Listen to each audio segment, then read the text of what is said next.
components of vectorii in 3 dimensional irratti ilaalla. Kanaan dura kan nuti ilaalaa turre 2 dimension irratti akkamittiin componentii vectorii tokko barbaadudha kan nuti ilaalaa turre. Amma kun vectorii yoo ta'e, vectoriin kun asiin x qaba. Achi immoo y qaba. Kallattii y tti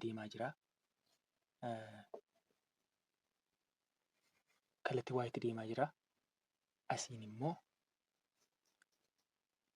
z tti yoo deemaa jira ta'e 3 dimensionii jenna. Kallattiilee 3 irratti argama yoo ta'e 3 dimensional jenna. Vectoriin kun x irraa kaasee aangiliin jiru. Mee kana vector A haa jennu. X irraa kaasee aangiliin jiru kun immoo theta x haa jennu. Hanga vectoriitti kan jiru jechuudha. Y irraa kaasee kan jiru immoo aangilii kana theta y haa jennu. Z irraa kaasee kan jiru immoo aangiliin jiru theta z jenna. Yeroo baay'ee kana keessatti gaaffilee nuti gaafatamnu direction of cosine fi direction of angle kan jedhu nu gaafata. Find direction of cosine and find the direction of angle jedhee nu gaafata. Walumaa gala kan nuti asitti beekuu qabnu 3 dimensional irratti vector A wal qixaa ax, ay, az kallattii 3 irratti argamaa jechuudha. Direction of cosine gaafa barbaadnu immoo cos of theta x, cos of theta y fi cos of theta z dha. Kanarraa kan argannu jechuudha. Direction of cosine kan inni jennu warreen kana sadanidha. Direction of angle kan jennu immoo theta x, theta y, theta z dha. Warreen kun direction of cosine jedhamu. Warreen kun immoo direction of angle jedhamu. Mee akkamittiin direction of cosine fi direction of angle kanneen kanarraa baafanna? Cos of theta x gaafa baafannu asiitii ishee kanaa jechuudha. Cos of theta x ishee kana gidduu gaafa baafannu cos of thetaan wal qixaa waanuma duraan beeknu si yaadachiisuudhaaf adjacent over hypotenuse asumarraan kaane. Asumarraan gaafa kaanu theta x dhaafi yookaan aangilii kanaaf iddoo kanatti adjacent kan ta'e jiru ishee kanadha. Ishee kana maal jechuu dandeenya? Ax jechuu dandeenya.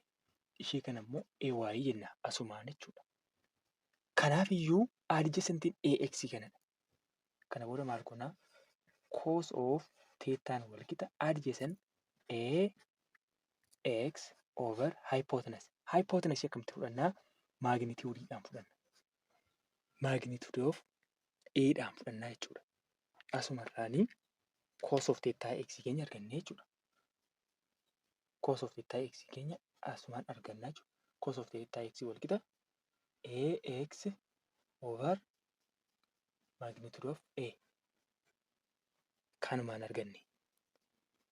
Kan cos of theta y kana immoo akkuma kitaaba jirutti kallattii maanii bakka x kana y goonaa ay over magnitude of a. Isa kana immoo az over magnitude of a. Kanneen akka kanatti argachuu dandeenya jechuudha. Kanneen maal jedhamu? Direction of cosine jedhamu. Direction of cosine jedhamu.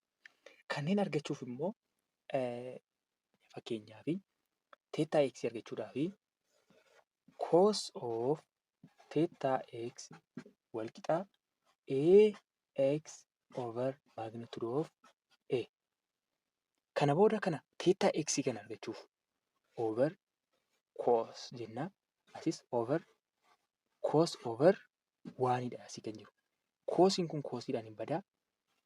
Cos over waan jechuun immoo cos inverse yookaan cosine inverse ta'a.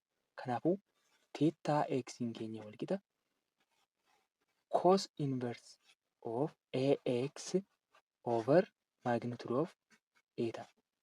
Karaa kanaani theta x arganna jechuudha. Theta x'n keenya kanaafiyyuu cos inverse of ax over magnitude of a ta'e jechuudha. Kanumarraa ka'uun theta y keenya immoo cos inverse of ax ay jennaa. Kan immoo ay over magnitude of a jennaa. Theta z argachuuf immoo cos inverse of a z jennasitti immoo az over magnitude of a jennaa jechuudha. Kana keessatti egaa wantoonni nuti gaafatan wantoota kana lamaan. Kuni direction of cosine jenneerra. Kun immoo direction of angle jenna. Amma kanarraa kan nuti baruu qabnu foormuloonni kun yookaan direction of cosine fi direction of angle kana yeroo baay'ee kan nuti gaafatamnu kanneen lamaanidha jechuudha. Mee asumaan immoo magnitude of A kun immoo maal jechuudha? Akkuma kanaan dura beeknu magnitude jechuun A kana yoo ta'e magnitude isaa A kanadha. Magnitude isaa immoo under radical of A x square plus ay square plus a z squareidha. Waan biraa waan haaraa tokko hin jiru. Kanadha jechuudha. Kana barbaaduudhaafidha. A over ax over magnitude of A kanan hojjennaa jechuudha. Mee fakkeenya tokko fudhannee haa ilaallu. Akkaataan itti hojjetamu fakkeenya tokko fudhannee ilaalla. Yeroo hojjennee kaanu immoo direction of cosine sun square ta'anii walitti ida'amanii dhumarratti deebiin isaanii tokko dhufudha. Fakkeenyaaf direction of cosine cos of theta x square plus cos of theta y square plus cos of theta z squarein wal qixa tokko ta'a. Yeroo hojjennee kaanu immoo kanaan check goona jechuudha. Hojjennee direction of cosine hojjennee square goonee walitti ida'anee tokko nuuf fiduu qaba. Kana keessatti kanneen beekuu qabnaa jechuudha. Kanaafiyyuu foormuloota kana sirriitti beekuun dirqama ta'uu direction of cosine hojjechuu fi direction of angle hojjechuuf yeroo baay'ee waan gaafatamuu fi kanneen beekuun barbaachisaadha. Mee gaaffii kana asumaan gaafa laallu find direction of cosine and direction of angle jedhee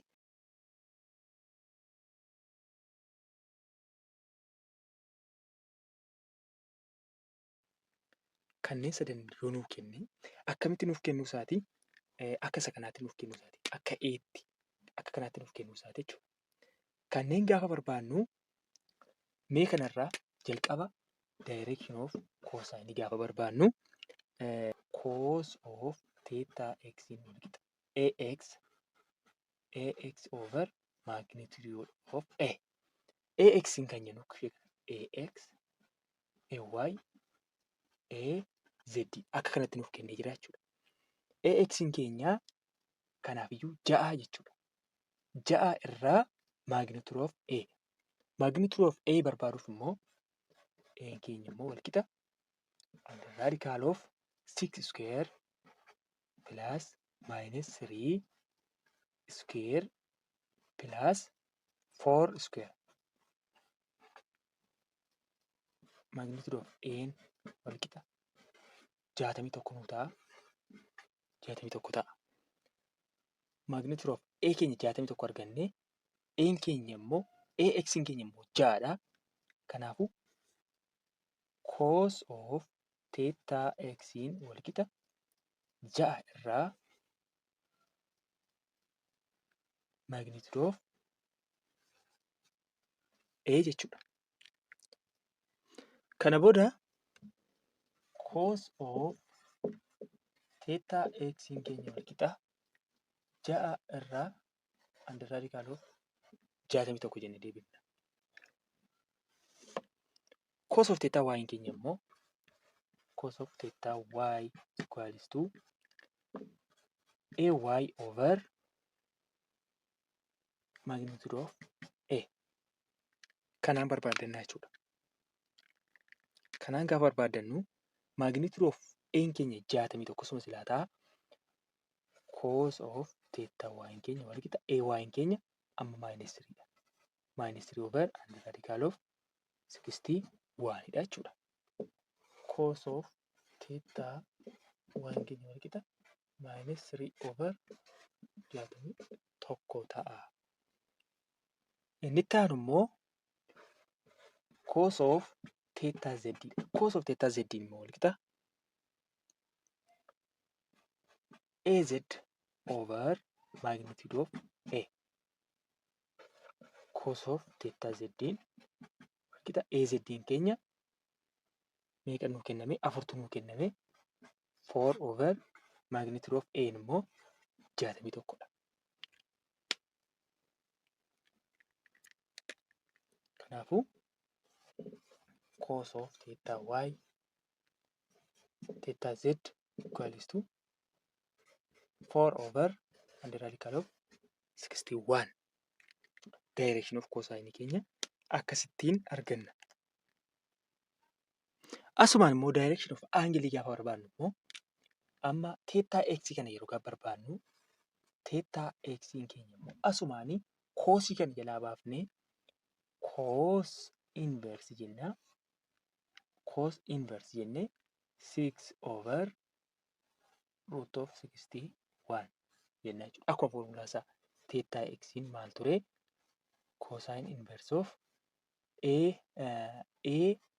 ax over magnitude of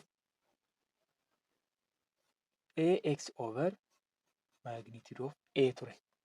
Kanumarraan kaanee cos inverse fudhannee ax keenya 6 dha. Magnitude of a keenya immoo root of 61 dha. Asumarraan fudhannee kana calculator fayyadamnee hojjenna jechuudha. Calculator gaafa fayyadamnee hojjennu theta x wal qixa 39.8 digirii nuuf ta'a jechuudha. Calculatoriidhaan check gochuu dandeessu. 39.8 digirii nuuf ta'a. Kana booda theta x keenya 39.8 digirii jechuudha. Theta y gaafa barbaannu immoo theta y wal qixa cos of inverse minus cos inverse of ay over magnitude of a. Formulaa keenya gargaaramnee kanneen argannaa jechuudha. Kanaafuu theta y wal qixa cos inverse of ay minus 3 over magnitude of a root of 61 meeqa ta'a? Theta y keenya 112.6 digirii ta'a jechuudha. Kanneen as jennee gaafa barreeffannu theta y wal qixa 112.6 digirii ta'a jechuudha. Theta z keenyas asumaanii cos inverse of 4 over root of 61 ta'a. Theta z wal qixa 59.2. Kanneen calculatorii fayyadamna. Kanarratti calculatoriidhaan hojjenna jechuudha. Kanaafuu theta z wal qixa 59.2 digirii arganneerra. Kuni direction of angle jenna. Inni kun direction of cosine, inni kun direction of angle dha. Kanneen nuti gaafatamnes asitti direction of cosine and direction of angle nu gaafate. Kanneen akkanatti karaa salphaa formulaa keenya fayyadamnee akka kanatti hojjenna. Check gochuudhaaf immoo cos theta x square plus cos of theta y square plus cos of theta z square wal qixa tokko jenne. Kanaafuu cos of theta x keenya immoo 6/√61 square plus minus 3/√61 square plus 4/61 square kun maal ta'uu qabaa? Tokko nuu ta'uu qabaa jechuudha. Kana yeroo hojjennu 6 square jechuun 36 irra 1/61 square jechuun immoo 61 dha plus kana jechuun 9/61 plus 16/61 kana jechuun 9 16 25 dha. 25 36 61 dha. Wal qixa 61 irra 61 wal qixa tokkodha jechuudha. Kanaafuu hojiin keenya akkanatti cheek godhan sirriidha ta'uusaa karaa kanaan tokko nuuf fiduu qabaa jechuudha.